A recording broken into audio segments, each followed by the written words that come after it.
ಸರ್ಕಾರಿ ಪ್ರಥಮ ದರ್ಜೆ ಕಾಲೇಜಿನ ವಿದ್ಯಾರ್ಥಿನಿ ಮನೆ ಎದುರಿನ ಮರಕ್ಕೆ ನೇಣು ಬಿಗಿದು ಆತ್ಮಹತ್ಯೆ ಮಾಡಿಕೊಂಡ ಘಟನೆ ಬೆಳ್ತಂಗಡಿ ತಾಲೂಕಿನ ಕಡರುದ್ಯಾವರ ಗ್ರಾಮದಲ್ಲಿ ಬುಧವಾರ ನಡೆದಿದೆ.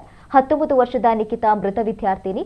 ಪ್ರಥಮ ವರ್ಷದ ಬಿಕಾಂ ವ್ಯಾಸಂಗ ಮಾಡುತ್ತಿದ್ದ ಈಕೆ ಮತ್ತು ತಾಯಿ ಇಬ್ಬರೇ ಮನೆಯಲ್ಲಿದ್ದು, ತಾಯಿ ಬೆಳಿಗ್ಗೆ ಕೆಲಸಕ್ಕೆ ಹೋಗಿದ್ದಾಗ ಮನೆಯಲ್ಲಿ ಒಬ್ಬಳೇ ಇದ್ದ ನಿಖಿತಾ ನೇಣಿಗೆ ಶರಣಾಗಿದ್ದಾಳೆ. ಆತ್ಮಹತ್ಯೆಗೆ ಇನ್ನೂ ನಿಖರ ಕಾರಣ ತಿಳಿದು ಬಂದಿಲ್ಲ. ಸದ್ಯ ಪ್ರಕರಣ ದಾಖಲಿಸಿಕೊಂಡ ಬೆಳ್ತಂಗಡಿ ಪೊಲೀಸರು ತನಿಖೆಯನ್ನು ಮುಂದುವರಿಸಿದ್ದಾರೆ.